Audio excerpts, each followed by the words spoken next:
Warning. Many spoilers will occur during this video, and if you do not want to hear about any of the spoilers pertaining to this movie, then please skip the video. If you like this video, then please comment, subscribe, like, do whatever you want, but as always, please enjoy. Leatherface is a spin-off slash prequel to the classic horror series, The Texas Chainsaw Massacre. This particular film takes place before all the original movies and attempts to give fans an origin story to the saga's relentless antagonist known as Leatherface.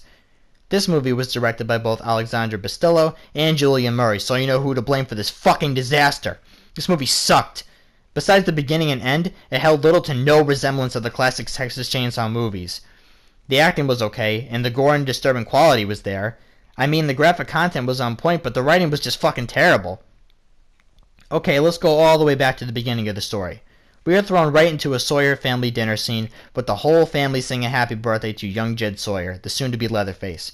This scene was one of the better ones of the movie, because it shows how the family molded Jed to become the ruthless killer he was infamous for. I mean, the birthday cake is made out of human organs, and they have some guy tied up at the end of the table. Plus, Jed's birthday present is the chainsaw he'll use to kill dozens of people later in his life. The family forces Jed to kill the tied-up guy, claiming he's a thief because he stole some shit from the Sawyers. I don't know. They try to make Jed kill him. Obviously, he doesn't want to because he's like 10. So the other Sawyers kill him instead and make Jed feel guilty by saying he let the family down, blah, blah, blah. The movie cuts to a later part where Jed stops a car by posing as a dead pig in the middle of the road with a full suit and mask. He starts pleading for help and lures one of the passengers, the sheriff of the town's daughter, into a barn and the Sawyers kill her. Long story short, the sheriff goes batshit crazy because his daughter just got killed by a bunch of lunatics and takes all the Sawyer kids away from the family. He makes sure they're under different identities and they're institutionalized for like ever. The mother of Jed, Verna Sawyer, isn't too happy about that. We cut to 10 years later. We're introduced to a nurse named Lizzie who genuinely wants to help the patients of the institution. It's her first day on the job, so she goes around and introduces herself to a couple of the patients, one of which is a character named Jackson, with an unknown condition.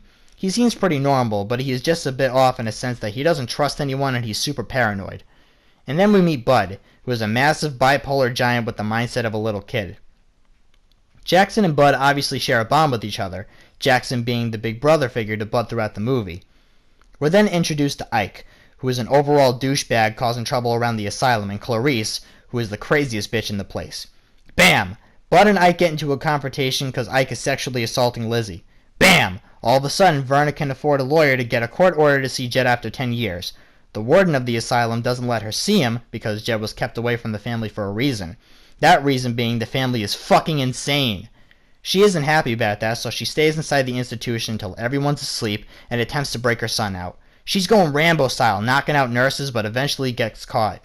Meanwhile, Bud and Ike are undergoing shock therapy in the lab because they were fighting before over Lizzie. 'Cause abusive asylum cliche?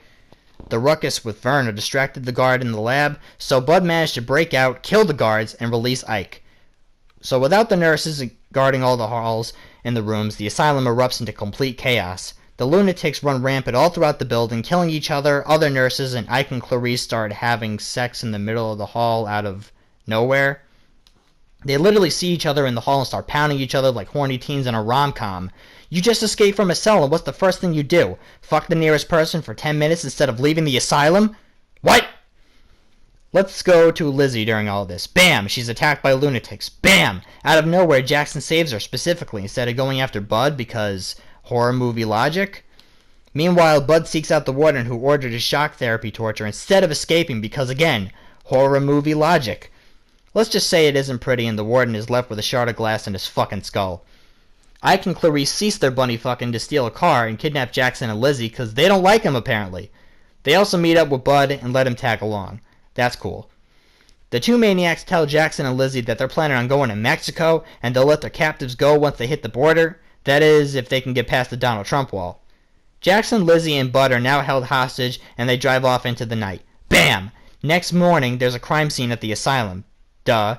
And look who walks in, the sheriff from the beginning, and he hates teenagers now because they killed his teenage daughter. Huh. So the sheriff takes a look-see and realizes, yep, Jed Sawyer escaped and they need to go find him. Let's go back to the escapees. They have no money, and they obviously need that shit, so Clarice and Ike go to rob a diner Bonnie and Clyde style, shooting people up and taking their money, while Jackson, Bud, and Lizzie sit there like they're so surprised that two maniacs have the ability to kill a bunch of people. Yeah, didn't think of that one, huh? The kids escape once again, and the cops soon follow up to the scene where everyone is dead, of course. They keep talking cop stuff, but now the convicts found somewhere to hide, an abandoned trailer. Nice. They go inside and discover a dead body has been sitting in there for some time for no reason, and Ike and Clarice decided they want to have sex again, using the body as a sex prop. As you can tell, the sex scenes are very uncomfortable in this movie. Naturally, Lizzie decides she's done with this shit and attempts to escape, only to be attacked by Ike. As you can also tell, the sex is also short-lived, fortunately for us. Bam! Jackson saves her ass again, and Clarice comes out of nowhere with a shotgun like, "What in tarnation is this shit?" Everyone decides to go back to sleep, but Bud decides he's going to kill Ike without anyone knowing. So that's what he does. He beats Ike to a bloody pulp, curb stomps him on a rock, right after he drags him across the field. I guess at this point you can tell who Leatherface is. Next morning, Clarice notices Ike and Bud are missing, so she goes out to find them. The remaining kids do the same because Jackson's worried about Bud. Him and Lizzie find Bud and Ike's dead body, but Clarice get caught by the police who track them down. The sheriff interrogates Clarice about the other convicts, about their location, and then kills her. The remaining three run from their lives, knowing the cops are onto them, and they hide inside a dead animal to escape the police dogs. Don't ask. Lizzie then decides to do the stupid white girl thing and screams for help when she sees a lone officer on a bridge.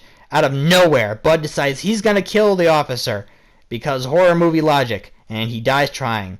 I guess our Leatherface theory is out of the question. I mean, it was kind of sad. He got his brains blown out. Jackson gets pissed and smashes the cop's face on the car door, Kill Bill style. Lizzie and Jack drive off, and he starts freaking out like a psycho, screaming at Lizzie, saying how he trusted her and she betrayed him, until BAM! Jackson gets shot in the face, and it's revealed that the sheriff was following them the whole time. Lizzie crashes, like the white girl she is, and she wakes up in the sheriff's car. The sheriff then attacks her, dragging her into the same barn that his daughter died in. We see Jackson tied up, and it is revealed that he is Jed Sawyer. Wow. Really? Let me also say that Jackson isn't a big guy and had no psychological abnormalities. I mean, Bud killed everyone who looked at him wrong. He was huge, he barely talked, and he had a personality disorder. Sound like anybody we know? So anyway, yeah, Jackson is Jed, and bam, before Sheriff Dickhead kills Jed, he gets attacked by the Sawyer family, because Verna has some inside connections with the police. They take Jed back to their house, fix him up, sew his face hole shut, and gives him a brace for his face to let his wounds heal. Bam! Lizzie and Sheriff decide to try to save Jed, and they break into the Sawyer house, by themselves. They get caught, and they reveal Jed as Leatherface himself, without the human skin attached to his face, but he's got the chainsaw at least. He cuts open the sheriff, screaming like he did in the original movies, which I have to say was pretty awesome. Lizzie then escapes. Again. And the Sawyers chase after her. Leatherface catches up with her, and she tries to tell him that this isn't him, he's a good person. Well, he doesn't give a shit, and he cuts her head clean off. End scene. We're at the ending now, and we see Jed stitching faces into a mask for no reason, and he puts it onto his face. He realizes how ugly he is, so he smashes the mirror he looks at. What the fuck? That's the end of the movie? Other than Jed's face being fucked up, why is he putting skin masks together? What's the motive? As I've said before, he had no psycho intentions. He was just a normal guy. I mean, the only reason why he was in the institution was because his family killed the sheriff's daughter.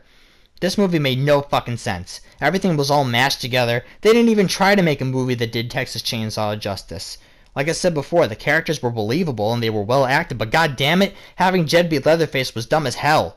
You have unnecessary sex scenes, poor plot, but they expected it to be held up by gore and graphic eye candy. It sucks, because Leatherface is one of my favorite horror killers. They need to stop making these types of movies that are just untrue to the characters. There was nothing I enjoyed about this movie. It just simply sucked. Don't watch it. In fact, just forget it exists. Let's think of this. Rob Zombie's Halloween Part 1 was better. This was a shitty origin story. One of the worst. I'm skeptical about seeing Jigsaw, because is it literally going to be like this? A piece of garbage? Fuck these remakes, man. They always do this without thinking of the fans. It's just a cash grab to use a highly respected character and shit on it with a bullshit story. Fuck. I'm going to give Leatherface a 3 out of 10. The only reason why it didn't get a 2 or even a 1 out of 10 was because it had some decent acting and the graphics, the effects, everything like that was pretty good. I mean, story-wise, this movie was shit. But I do have to give credit where it's due, and the acting was decent. It wasn't the greatest, and it definitely wasn't the worst. It was decent. And the effects were pretty eye-catching. But that's all the movie had going for it.